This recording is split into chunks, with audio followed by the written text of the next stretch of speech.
Welcome to Kaiser news. నేను Srikrishna. Present trending topic ఎలా ఉందంటే బెట్టింగ్ యాప్స్ పైన చాలామంది యువకులు చనిపోయారని, తర్వాత సినీ ప్రముఖులు కానీ అంటే సెలబ్రిటీస్ కానీ తర్వాత యూట్యూబర్స్ కానీ ఎక్కువ మంది చేస్తున్నారు. సో లీగలా ఇల్లీగల్ అని చాలామంది తెలియకుండా చాలామంది బెట్టింగ్లో యాప్లో వేయడం ద్వారా చాలామంది చనిపోయినట్టు తెలుస్తుంది. సో ఈ మధ్య కాలంలో సజ్జనర్ సారు ఒక ట్వీట్ తర్వాత నాన్ వేష్ణ గారు వీళ్ళందరూ పోరాడిన తర్వాత చాలామంది మీద కేసులు అవ్వడం. సో ఈరోజు విష్ణుప్రియ గారు తర్వాత టేస్టీ తేజ మీద కేసు అవ్వడం జరిగింది. సో మన ప్రజెంట్ పిఎస్ పంజాగుట్టలో అన్నమాట. సో దీని గురించి మాట్లాడడానికి అయితే శేఖర్ భాష గారు ఉన్నారు. సో మరి ఏ విధంగా శేఖర్ భాష గారు ఎక్కువగా మరి న్యాయం పోరాడుతుంటారు. సో దీని విధంగా ఎందుకు వచ్చారు, మరి విష్ణుప్రియ గారు మరి స్టేషన్కి వస్తారు, ఇంకెంతమంది మరి సెలబ్రిటీస్ కానీ తర్వాత యూట్యూబర్స్ కానీ ఎంతమంది వచ్చే అవకాశం ఉంది? ఇప్పుడు ప్రజెంట్ అయితే 11 మంది ఎఫ్ఐఆర్ ఉన్నట్టు తెలుస్తుంది. సో మరి ఈ విషయం గురించి మాట్లాడే ప్రయత్నం చేద్దాం ఒకసారి. ఖచ్చితంగా బెట్టింగ్ యాప్స్ అనేది ఇల్లీగల్గా ప్రకటించడం జరుగుతుంది అన్నమాట. సో మాట్లాడే ప్రయత్నం చేద్దాం ఒకసారి. ప్రజెంట్ మనం చూసే ట్రెండింగ్ టాపిక్ ఎలా ఉందంటే బెట్టింగ్ యాప్స్ మీద సినీ వాళ్ళ మీద కానీ యూట్యూబర్ల మీద ఎక్కువగా కేసులు అయితే ఉన్నాయి. సో ఈ మధ్యన ఈ రోజున విష్ణుప్రియ గారి మీద కూడా అంటే తనకి నోటీసులు ఇవ్వడం జరిగిందన్న. సో తన తరపున మీరు రావడం జరిగింది. సో ఎక్కువగా మనం శేఖర్ భాష గారిని చూసుకుంటే ఎక్కడైనా అన్యాయం జరిగితే శేఖర్ భాష గారు ఎవరి తరపునైనా మగ వ్యక్తులు కానీ ఎక్కడైనా అన్యాయం జరిగితే ఖచ్చితంగా నిలబడతారు. సో మరి ఇది బెట్టింగ్ యాప్స్ అని కరెక్ట్ అని మీరు వచ్చారు ఇక్కడ వరకు? కాదు, బెట్టింగ్ యాప్స్ చేసే వాళ్ళు absolutely wrong. Okay, betting apps చేసినా దాన్ని సపోర్ట్ చేసినా లేకపోతే దాన్ని ఆడినా ముగ్గురు కూడా నాకు ఐఎమ్ డెడ్ అగెన్స్ట్ దట్. నేను ఏదో చేయలేదు, ఆడలేదు, సపోర్ట్ కూడా చేయలేదు. కాకపోతే కొంత మనకు మన సిస్టంలో ఇది తప్పు అని తెలియాల్సిన అవసరం చాలా గట్టిగా ఉంది. ఓకే, అది ఒక చట్టం చేయడమే కాకుండా దాన్ని జనాల్లోకి గట్టిగా తీసుకెళ్ళాలి.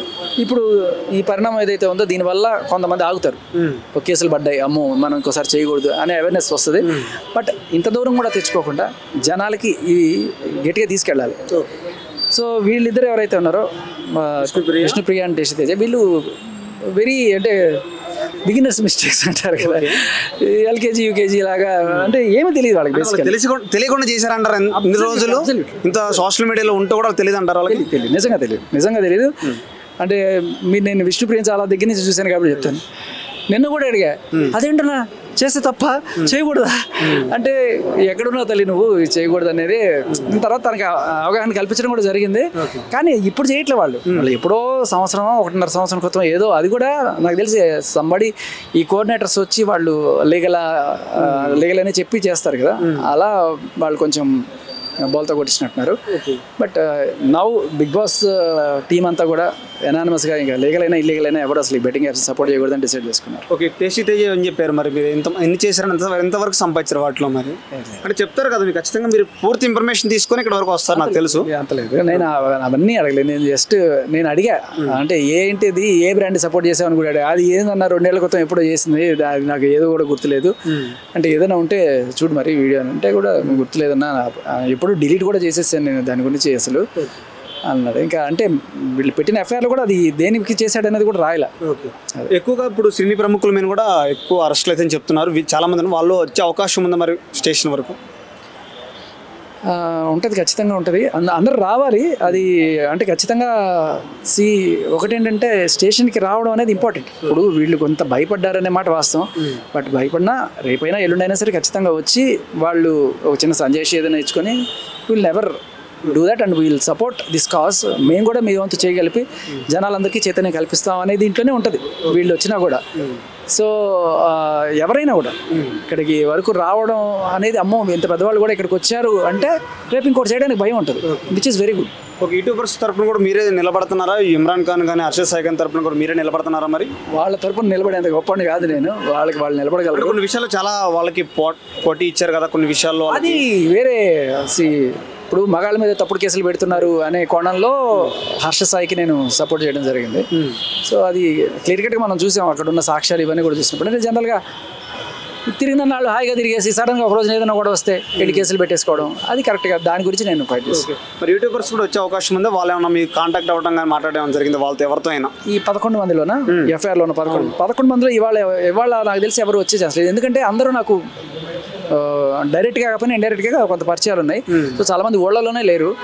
సో అది రేపు కానీ అలా జరగచ్చు. ఓకే, సజ్జనర్ సార్ ఏమన్నా అవకాశం వస్తే కలిసే అవకాశం ఉందా మీరు మధ్యలో? మరి ఎందుకంటే ఇప్పుడు సారే కదా మొదలుపెట్టింది దీనికి యుద్ధానికి ముందులో.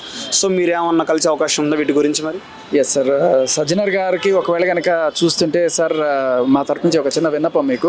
మరి అది మీ అకౌంటో తెలీదు, మీ అకౌంట్ని ఫేక్ చేసుకుంటే ఎవరైనా మెసేజ్ పంపిస్తున్నారో తెలీదు. సో వీడియోలు చేయమని వస్తున్నాయి. అండ్ ఒకటే మా డౌట్ ఏంటంటే ఇఫ్ యు ఆర్ మాకు నమ్మకం ఖచ్చితంగా మీకు సపోర్ట్ చేయడానికి మేము ఆల్వేస్ ఉంటాం. బట్ ఒక బ్లూ టిక్ అనేది లేకపోవడం వల్ల అది అవునా కాదా అనేది ఒక చిన్న సంశయం అందరిలో ఉంది. కొంతమంది తెలియక చేసేస్తున్నారు, వాళ్ళు ఏం చెప్తే అది చేసేసే పరిస్థితి ఉంది. సో ఇవాళ రేపట్లో ఫేక్లు చాలా ఎక్కువ అవుతున్న నేపథ్యంలో ఒక్కసారి Sajjanar sir yes this is my account అని చెప్తే బాగుంటుంది అనేది ఒక చిన్న మనవి. తర్వాత we're all there to support. Okay, betting apps చేసే వాళ్ళకి ఇంకేం చెప్తున్నారు? మరి లీగల్ అన్నారు, ఇల్లీగల్ రెండు లీగల్ అయితే చేయొచ్చా? మరి అస్సలు అది నాకు బెట్టింగ్ యాప్స్ చేసే వాళ్ళకన్నా లీగల్ అంటే గవర్నమెంట్ పర్మిషన్ ఇచ్చింది, గవర్నమెంట్ మీదే గొప్ప నాకు. సో నీకు ఏదో డబ్బులు వస్తాయి కదా అని చెప్పి ఇచ్చేస్తే రేపు ప్రాణాలు పోతాయి. లీగల్ అయినంత మాత్రాన చచ్చిపోవచ్చు ఒకడు. సో నేను ఆ విషయంలో గవర్నమెంట్కే నేను గట్టిగా సవాల్ విసురుతున్నా, ఖచ్చితంగా మీరు లీగల్ని కూడా ఆప్ చేసేయండి. ఓకే, థ్యాంక్ యూ అన్న. చాలా మందికి తెలియదు. సో తెలుసుకున్న తర్వాత ఎవరైతే ఇటువంటి చేయడానికి ముందుకు రావట్లేదు, నిన్న అదే చెప్తున్నా కదా, కంప్లీట్గా అసలు ఎప్పుడు ఇటువంటివి చేయొద్దు. లీగల్ అయినా సరే ఇప్పుడు కొన్ని ఉంటాయి, లైక్ వరి మ్యాచ్, లేకపోతే మనకి మెట్రో మీద కూడా కనబడుతుంటాయి ఈ డ్రీమ్ 11 ఇవన్నీ కూడా కనబడుతుంటాయి. అంటే ఇప్పుడు లీగల్గా చేసి చచ్చిపోతే పర్లేదా, ఇల్లీగల్గా చేసి చచ్చిపోతే ఒక రకం అలాగే అదైనా ప్రాణమే కదా. అందుకని వీ డిసైడెడ్ లీగల్ అయినా ఇల్లీగల్ అయినా ఇంకా బెట్టింగ్ యాప్స్ అనేది చేయొద్దు అనేది వీళ్ళందరూ డబ్బులు సేవ్ చేయడానికి సిద్ధమని బయట టాక్ నడుస్తుంది. ఇల్లీగల్ గా ప్రచారానికి చాలా అంటే అందరికీ ఈ లీగల్ ఎలిమెంట్స్ మీద అవగాహన కల్పించాల్సిన బాధ్యత ప్రభుత్వానికి, మీడియాది కూడా ఉంటుంది. సో తెలుసో తెలియక కొంతమంది ఇట్లా తప్పులు చెప్ప, బట్ తెలిసి రెండోసారి మూడోసారి చేస్తున్నారంటే that is something else to look on.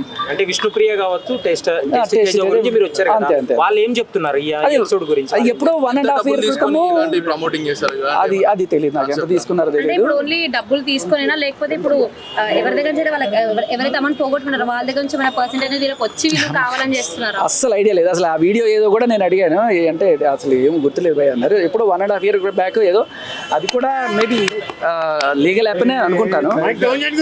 మనకి ఎఫ్ఐఆర్లో కూడా మెన్షన్ చేయలేదు అది ఏ వెబ్సైట్ మీరు ప్రమోట్ చేశారనేది ఎఫ్ఐఆర్లో కూడా లేదు. సో అదొకటి.